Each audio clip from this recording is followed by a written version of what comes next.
Good morning. Thank you for watching Mika Says Sukasa. I am your host, Niko House, and I am on the road. But although I am on the road, I could not resist bringing you this breaking news. Well, it seems to be official, ladies and gentlemen. Joe Biden is, in fact, planning on running for president. And if it wasn't obvious to many before, it should absolutely be obvious now. And I mean, for all the same reasons that I told you all in the end of 2016, the beginning of 2017, that I knew for a fact that Bernie Sanders was planning on rerunning for president. And this actually more so solidifies that fact that Bernie Sanders is highly likely to run for the 2020 election. So Joe Biden has started his American Promise Tour. Now, why the hell would Joe Biden be on an American Promise Tour? If you all can remember, or you can't remember, I should say, but if you all could remember, there's been nobody who significantly craved to have Joe Biden come speak at their events. Like, he's never had to go on like a book tour, for example, like a Barack Obama would, because Barack Obama's story is inspiring. Got it, cool, whatever. He's a very good speaker, he's very charismatic, and he's black. So, like, he was actual president. He didn't lose miserably before, like, he even got to the final round before he became president. For those of you who don't know, Joe Biden did, in fact, get his ass whooped by Barack Obama and several other people, just about everybody else. He was actually, I think, the worst one in 2008 in the Democratic primary election. But he's on this tour. He's been constantly talked about in the media. They've been trying to prepare us for Joe Biden, as in the same way they've been trying to disillusion us from Bernie Sanders. They've been saying he would. I mean, I just did a video. Check it out on YouTube, discussing how the Democratic operative, former DNC chairperson Ed Rendell, said that Joe Biden is the absolute only one who could beat Donald Trump in the 2020 elections. That, even though there's no possible way that's true, but he said it because he doesn't believe it, but he is speaking it into fruition. He is creating affirmation in our minds that we need to go ahead and think about settling for the lesser of two evils once again, and be okay with the fact that they just might cheat Bernie Sanders once again. Or, yeah, that they just might cheat Bernie Sanders once again. We've seen it in the memes. All of a sudden, the Joe memes come out. Understand that David Brock, one of his primary jobs before, was not only to create trolls on the internet, but also to do these type of memes, these misleading memes, like the ones he used to do about Hillary Clinton during the election. He's at it again. It's an establishment neoliberal tactic. Believe it or not, memes are part of PSYOP, psychological operations, and it's tracked by the military as such, because they are effective, clearly.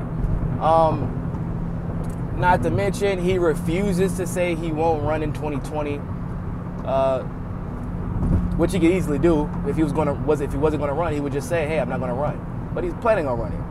So, over and over again, we've seen this pattern. It happened with Hillary Clinton. It even happened with Barack Obama, even though Barack actually explicitly said that he wasn't going to run for office. But he ended up running anyway.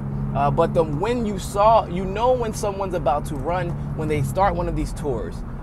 Once again, very similar to what Bernie Sanders did when he went on like the workers tour. Essentially, he went to all the southern. He went to a lot of southern red states, and some that were a little mixed, like Pennsylvania, and talked to the blue collar workers of those cities and those states to hear their perspective.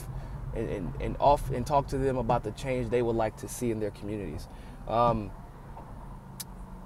And that's one of the reasons, once again, that I knew he was running for president. When you want to stay in the spotlight, why would Joe Biden want to stay in the spotlight unnecessarily?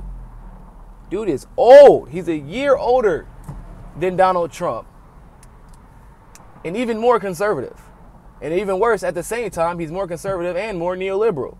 which is the worst combination because it is literally exactly what we got with Hillary Clinton, except for Hillary Clinton was to a worse degree more conservative and more neoliberal. But understand, Joe Biden is one of the people who implemented the mandatory minimum laws in his state, putting a bunch of non-violent offenders in jail for an extremely unnecessary amount of time for petty crimes that would otherwise only yield a fine by the judge. This is the same guy who bragged about, yeah, I pretty much wanted to make sure that crack was treated worse than cocaine. This is a guy who helped to implement and author the Patriot Act. Based off of, now we know, the Patriot Act was based off of BSH, grade 1, or grade A, A1 bullshit. I eventually got that out. So the guy is neoliberal to the core and is one of the is considered by many politicians one of the most politically expedient politicians there is, which is why there's nothing exciting about him. There's nothing really controversial about him by political standards, because he does whatever he is told to do at that time to maintain his position of power and position himself to run for a better office in the future, which he has actually done pretty consistently and pretty successfully so.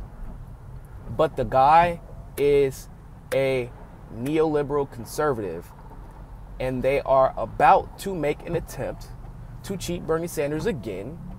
So, once again, I hope this really, I really hope that this kills the whole Bernie Sanders is the sheepdog talk.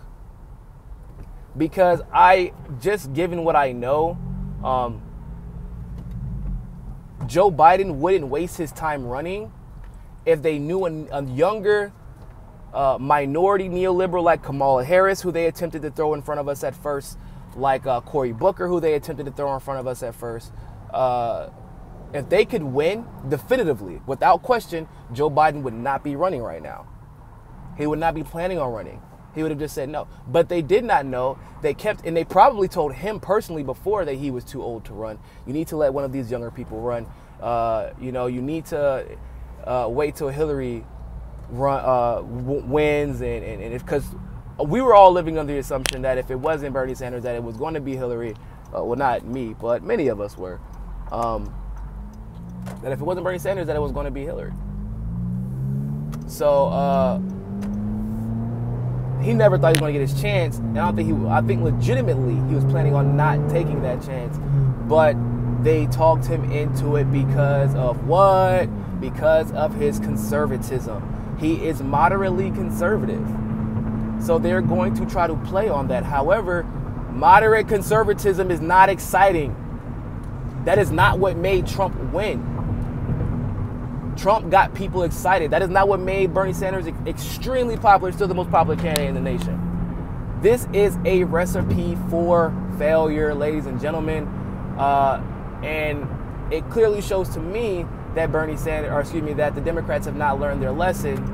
And it still makes them dangerous, in my opinion. It still makes the Democrats dangerous. While they're allowed to run free as the second most dominant political party in the country, they will be a danger to society, which is why I always tell people I'm okay with people wanting to dim enter. I'm okay with people wanting to dim exit as well. I support both depending on what state you're in. But I also am not an advocate of sitting there and saying, okay, let's not do anything whatsoever. Let's just pull out and hope that laws will change to make parties more accessible, make politics more accessible, which that is not necessarily how laws nor politics nor these commissions work. You don't start fixing political parties by joining a political party. You start fixing political parties by attacking the laws that limit them outside of political races, not just when you want to win an election, because then it looks like you're just trying to turn the laws in your favor for personal political gain. So, but yeah, I hope this dispels the whole sheepdog nonsense, because they're literally picking candidates to run against Bernie Sanders while telling everybody that Bernie Sanders cannot possibly win, trying to stack the deck against him with the Rules Committee. I mean, every possible way. They don't want him to win, people. They don't want him to win. Howard Dean came out already and said that he's not supporting Bernie Sanders because he wants to go with the young people. He wants to support the young people. And we're like, okay, well, the young people want Bernie Sanders. Nah. We don't want that guy. We don't want. Calm down. You get what I'm saying? Like, so, let me know what you think. Leave your thoughts and comments below. If you want to go crash or bash his tour, that would be awesome. The dates you can find online pretty easily. So, appreciate you all for watching. Always remember, ladies and gentlemen, find your balance.